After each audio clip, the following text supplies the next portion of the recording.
What's up, everybody? Man, it's your boy, Mr. Duga, coming at y'all with another video, man. And today, man, I'm going to talk about Saturday's colossal matchup. You have the number one ranked LSU Tigers taking on the number two ranked Alabama Crimson Tide at Bryant Denny Stadium in Tuscaloosa, Alabama, yo. It's finally here. It's finally game week, yo. Before I get into this video, man, for everybody, if you want to give me a follow on Instagram or if you want to send me a friend request on Facebook, I will have my Instagram and my Facebook information down in the description box. So, man, y'all come give me a follow on Instagram, send me a friend request on Facebook. Come holler at your boy. Before I get into this video, man, I just want to let all of you Alabama fans, yo, know something that's very, very, very sincere, yo, from the bottom of my heart, man. You know, the feeling kind of, yeah, but since it's game week, this feeling has came all the way. It's like, you have an ex, you ain't see her in a while, you think you're over, and then whenever you finally see her, you realize those feelings you have are really still there. Like, since it's game week, these Alabama feelings are still very much there. And I want to let every last one of you Alabama fans know this. I don't like y'all. I can't stand y'all. I hate the fact, and it's burning me on the inside, that Alabama has beaten LSU 8 times in a row, yo. It's killing me on the inside that I'm dealing with a lot of Alabama fans who are constantly reminding me of that. And also reminding me of the game last year when the score was 29-0, yo. I just want to let y'all know that Saturday it is on. Like, I want to let y'all know it's on Saturday, yo. From the bottom of my heart, I want to sincerely let y'all know that so it's no misunderstanding. Since I got that off of my chest, this is obviously, man, this is the game everybody been waiting for, man. This is the college game, not just the SEC, but the college game of the year up to this point in the season, man. You got Jambalaya Joe Burrow, you got Tua Tagovailoa, you got LSU's great receivers, you got Alabama's great receivers. You have 1, 2 NFL prospects all over the field. I mean, what more do you want in a college football matchup, man? First, man, I'm gonna take a look at the enemy at Alabama. Offensively, man, obviously they led by Tua. I'm gonna just say call him Tua. He's coming off of an ankle injury, man. Injury he suffered against Arkansas. But I do think that, he's gonna be all right for this game, man. I don't feel, he may not be as mobile as he probably would be if he didn't get injured. But I still think as long as his left arm is working, I think he's gonna be all right. You know what I'm saying? Obviously he a big time player, man. A consensus number one or number two pick in the upcoming NFL draft, depending on who you asking. Some people have him, some people have Burrow. But great quarterback, obviously, man. Off great offensive line, man. A bunch of guys who, are going to be first or second round draft picks, whenever their time comes up to go into the league. A very, very good running back, Najee Harris. He may not be as, quite as talented as like a Derrick Henry or a Mark Ingram or a Josh Jacobs, but he's still pretty good, man. He was a 5-star recruit coming out of California, man. He catches the ball a lot. Like when Tua receivers are covered downfield, he dumps it down low to him, and he make things happen. I think he got like 4 receiving touchdowns, yo. Like I said, unlike a Jacobs, he don't really go out there and run routes, but if you dump it down to him, man, he's just as or even more dangerous with the ball in his hands. The one difference of this offense is their tight end position. In the past they've had like a O.J. Howard or a Irv Smith who killed LSU last year in Baton Rouge. They don't really have that type of tight end on the team this year. Or if they do, they haven't showed them on. They must have them hiding somewhere. They haven't showed them on the film that I watch, yo. So, that's a little element of the offense that's gone. But, man, these wide receivers are just amazing. Like, you got Jerry Jeudy, who is like a top 10 pick. You got Devontae Smith, who is a Louisiana native. You got Henry Ruggs. You got Jalen Waddle. These guys are dangerous, man. I mean, you throw them a 5-yard pass, they could take it 90 every single time. These guys are fast. They are shifty. They. This is a this this is arguably the best receiving core in college football, man. It's them and LSU, and I'll even say they're a little notch above LSU, yo. But LSU not nothing to sleep on. But Alabama has the best wide receiving core in the nation, man. Those guys are just great, man. I mean, they're not the most physical receivers, but you can't catch them. Like if Tua throws the best slant in the country. Like if Tua hit him on a slant and Tua throws it out there where he can hit him in stride, these guys cannot be caught, man. They all have electrifying track speed, man. So this receiving core is just filthy dangerous, man. Defensively, they don't really, they're very young, man. I'm gonna say they're very young. They don't have, they still got some experienced guys like Roquan Davis on the line. They got Patrick Surtain, Trayvon Diggs, Xavier McKinney. They got some experience in a few areas, especially in the Shaheem Carter, who is a Louisiana native also. But in their front seven, they are extremely young, man. They also got Anthony Jennings also. But, I see they're playing Christian, what's his name? Miller, I want to say his name is. He's a Baton Rouge native, a true freshman who was a defensive back that they actually converted to linebacker, yo. They've gave up a lot of big plays this year, unlike, normal Alabama defenses of the past. But with that being said, they still Alabama. Nick Saban is still calling the shots over there. And these guys are still 4- and 5-star recruits. Now, one thing that's a big loss for them is that's, people not really mentioning it. They don't have Dylan Moses, like the all Louisiana native, the all everything Buckets Award finalist coming into the season. Unfortunately for him, he suffered a torn ACL before the season started. Prayers to him, wish he get a speedy recovery, could come back and be the player that we all know he's gonna end up being. Either if he comes back to Alabama or at the next level. Like I said, they very young, man, but still very talented, yo.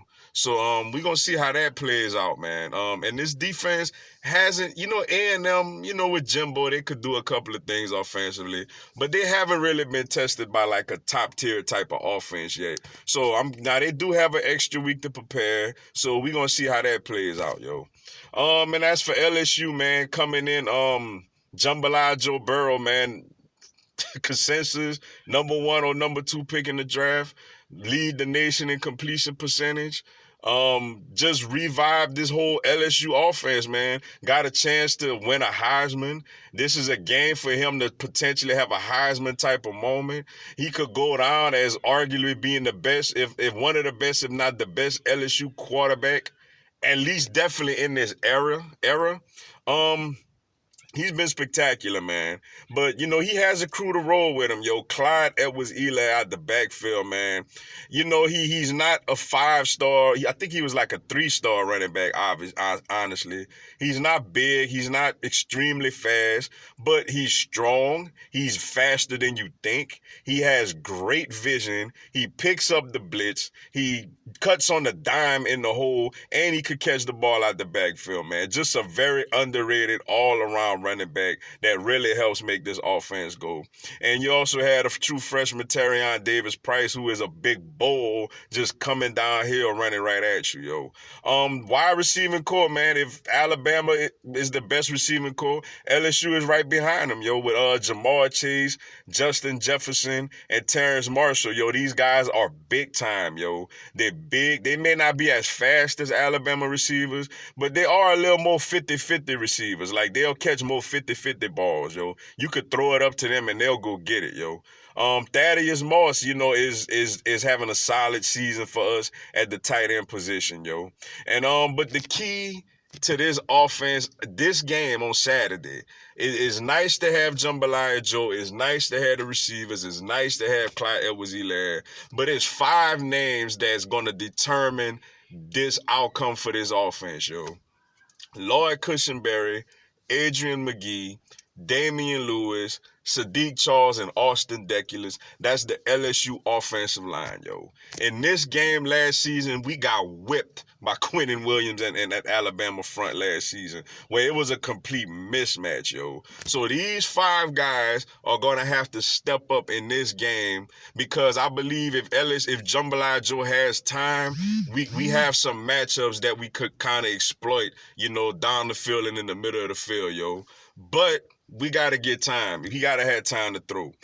Defensively, man, this LSU defense hasn't been as great as previous LSU defenses, but the talent is there and the experience is there. Now, Michael Divinity, man, that's a huge loss, man. I know he led us in sacks. I know it's not a sacks. It was just 3, despite missing 3 games. But he's a senior. You knew he was hungry and ready for this moment. That loss stings, man. We're going to have to rely on guys like Andre Anthony, Ray Thornton, Patrick Queen, Jacob Phillips, and those guys, Damone Clark. They going to all have to step up, yo.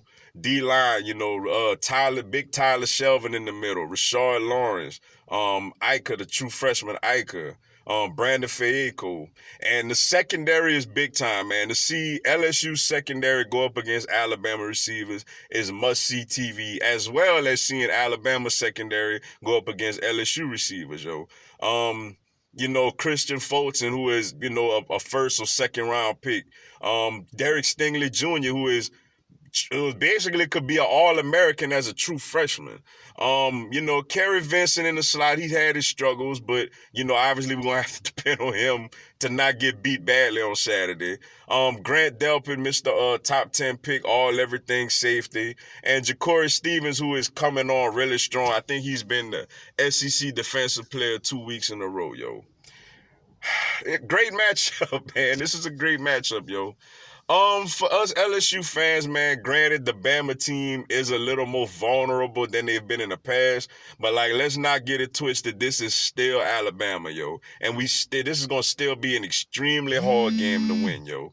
And for the Alabama fans, man, this is not the same LSU team that you've beaten 8 times in a row. This LSU team is gonna go out there and pressure you to put points on the board, yo. So this is just a fascinating matchup, man. When you look at LSU's offense against Alabama's defense, man, I think where LSU can have success is, it in the middle of the field. Those linebackers are young. LSU is coming with a lot of routes. I've seen teams kind of throw on them a little bit in the middle of the field. There's no, experienced standout linebacker right there. So LSU could take advantage in the middle of the field, man. I really love the matchup with Justin Jefferson in the slot going up against Shaheem Carter. I feel like Justin Jefferson could have a big day. The matchup I worry about a little bit is, obviously, man, it's still LSU's offensive line against Alabama's front, man. I know they're young, but at the same time, they're still very talented. They still got Roquan Davis. Anthony Jennings still could get after the quarterback, yo. It's still a matchup that I'm a little concerned about, yo. When you look at the other side of the ball, Alabama's offense against LSU's defense, honestly, I'm worried. LSU has have a very, very good secondary, but Alabama's receivers are so good and so fast, man. We're going to have to tackle. We're going to have to keep them in front of us and tackle them, yo. And I'm also concerned, especially without Michael Divinity out there, how LSU will get a consistent pass rush on Tua, because you don't want to bring too much people at him if it gets picked up and then you leaving one-on-one with the receivers, basically to take a slant to the house for 80 yards. But at the same time, you're going to have to mix it up. You got to get some type of pressure on Tua with that not 100% anchor and make him move around a little bit, yo. So I'm a little concerned on LSU's defense going up against Bama's offense, but I do think LSU could hold strong against the run game. So I think they could handle their business against the run. I'm just worried about them getting pressure on the quarterback and covering the receivers. Now time for the prediction. Obviously, Alabama has beaten LSU 8 times in a row. Obviously, Alabama is coming in as a touchdown favorite, rightfully so. Obviously, a lot of Alabama fans are not even concerned about this game at all, as they feel like they have it in the bag.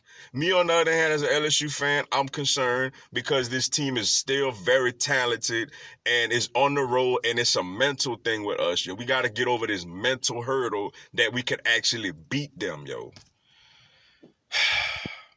If they had, I'm not gonna lie, if Alabama had Dylan Moses out there, I would not pick LSU to win this game. I would just think that Dylan Moses, his experience, his playmaking ability, he gonna make a difference in the game. I think LSU finally gets it done, man. I think LSU finally gets it done. It's gonna be a spectacular game, but I just think it's LSU time. LSU has the quarterback to do it, man. Alabama, Nick Saban is 0-3 in Tuscaloosa going up against first-round caliber quarterbacks. Matthew Stafford, Johnny Manziel, Cam Newton. Now, granted, he only played Newton once, and he beat Manziel and Stafford on the road, and he beat Burrow on the road last year. But I think Burrow keeps that trend going. LSU got a quarterback this year, man. And I think after Saturday, the whole nation is finally going to give Jambalaya Joe his due. Yo, I think he's going to make plays. He's going to be the difference in the game, and he's going to let us see this is what you need to beat Alabama. Now, next year when Miles Brennan out there, right now, if I had to pick for next year, Alabama would beat us because I don't believe in Miles Brennan like I do Jambalaya Joe. But on this Saturday, in this game, I got LSU winning this game in a great ball game. I got LSU 31, Alabama 30, yo. The streak ends. Jambalaya Joe is the front runner for the Heisman Trophy, yo. But with that being said, man, that's all I got for y'all today. Appreciate y'all checking out the video. Go and hit the like button for your boy and give me a subscribe, man. I'm going to have LSU and NCAA football content throughout the year. Also, this coming Tuesday at 6 p.m. Eastern, 5 p.m. Central, 3 p.m. Pacific, y'all will do a live Q&A. Y'all can come on there, ask me anything, tell me anything. I'll answer your questions, respond to your comments, yo, and give you a shout out, yo. Come join me, man. It's some really good stuff, yo. Y'all have a blessed one. Go Tigers. The streak gonna end Saturday, baby.